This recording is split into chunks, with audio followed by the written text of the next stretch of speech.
যখন একটি পরিপূর্ণ বৃক্ষকে কেটে ফেলা হয় তখন কেবল কাঠুরিয়া বা কুঠারি তার জন্য দায়ী থাকে না, সমপরিমাণ দায়ী তারাও থাকে যারা মৌন থেকে বৃক্ষের প্রাণপাত হতে দেখে।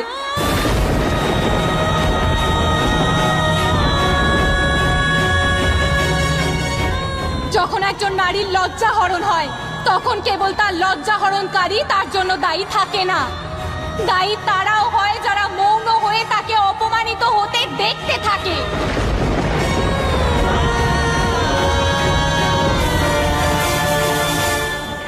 আপনারা সকলেই আজ মহাদেবের অপমান সহ্য করেছেন, আপনারা সবাই মহাদেবের অর্ধাঙ্গিনীকে নিয়ে করা বিদ্রূপ সহ্য করেছেন, তাই এর পরিণামও আপনারা সকলেই ভোগ করবেন।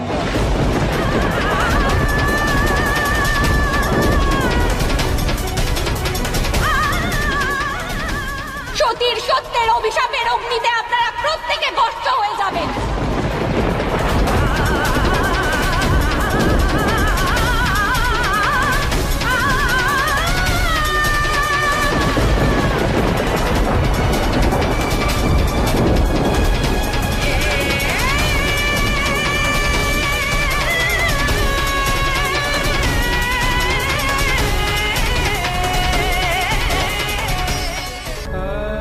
আমি যা করতে চলেছি শ্রীনারায়ণ তা মহাদেবের কথা ভেবেই করতে চলেছি।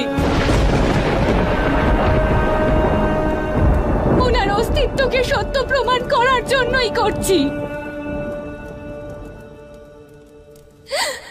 যে সতী সেই সত্য, এই সতী যদি সত্য হয় তাহলে পুনরায় তার সাক্ষাৎ হবে মহাদেবের সাথে।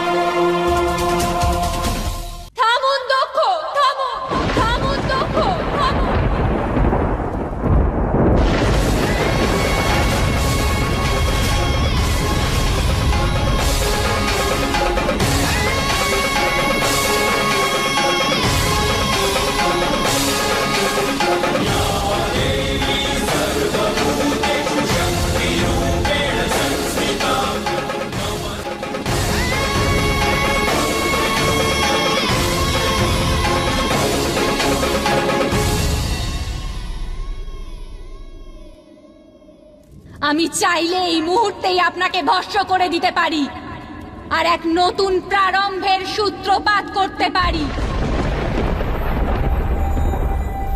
কিন্তু আমার সমগ্র শরীরে আপনারই রক্ত বইছে। আপনি আপনার রক্তের অপমান করতে পারেন, আমি পারি না। জীবিত অবস্থায় আমি আমার পিতাকে পথ প্রদর্শন করাতে পারিনি, কিন্তু আমার চিতার আগুন আপনাকে সেই পথ প্রদর্শন করাবে পিতা। আর তার সাথে আমার মহাদেবের কথা অমান্য করার পাপও খণ্ডন হয়ে যাবে।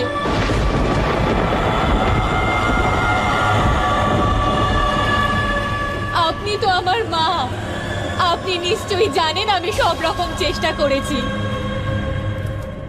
ধন্য আমি যে আপনার মতো মা পেয়েছি, কিন্তু ক্ষমা করবেন, আপনাকে ছেড়ে আমায় যেতে হবে।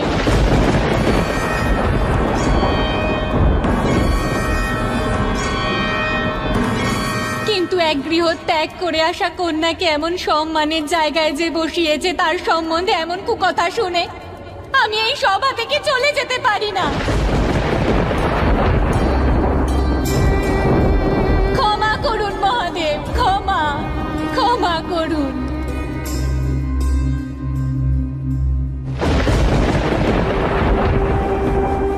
আপনার অর্ধাঙ্গিনী হওয়া সত্ত্বেও আপনার কথার মাহাত্ম্য বুঝতে পারিনি আমি কখনোই এমনটা চাইনি মহাদেব। আমি তো সুখে শান্তিতে আপনার সহিত জীবন অতিবাহিত করতে চেয়েছি,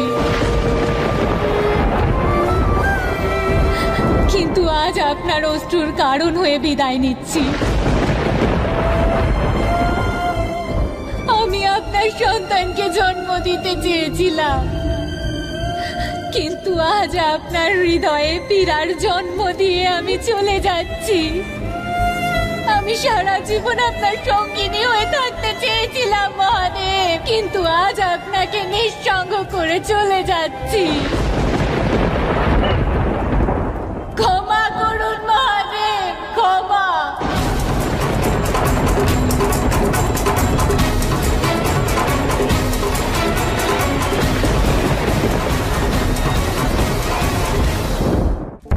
আমার এই দেহ আমার পিতার সাথে সংযুক্ত, কিন্তু আমার পিতার মন পাপে পরিপূর্ণ।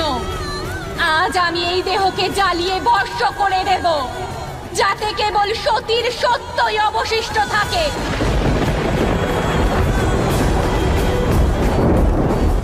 আপনি বলেছিলেন না মহাদেব যে নিজের ভয়ের সম্মুখীন হও? আপনি বলেছিলেন না নিজের ভয়কে গ্রহণ করো? তাই আজ এই সতী তার ভয়কে গ্রহণ করছে। আজ এই সতী অগ্নিকে গ্রহণ করছে।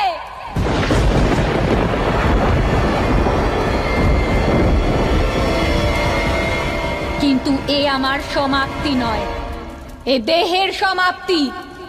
আমার সমাপ্তি নয়, এ এক প্রতীক্ষার সূত্রপাত।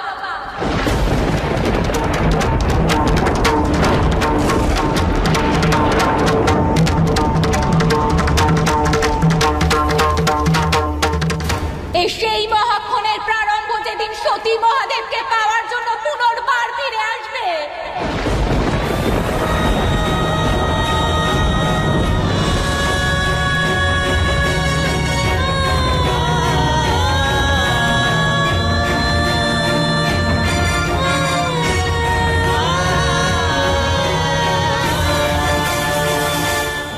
শিব।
আমি তোমাকে নিরাশ করেছি, আমি অসফল হয়েছি, আমি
थी,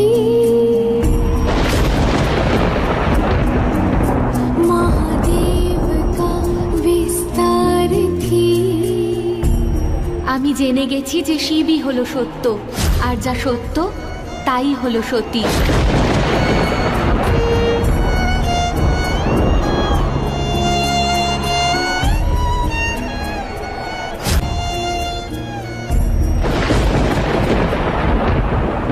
कैलाश की थी वो स्वामिनी, शिव की थी वो अर्धांगिनी।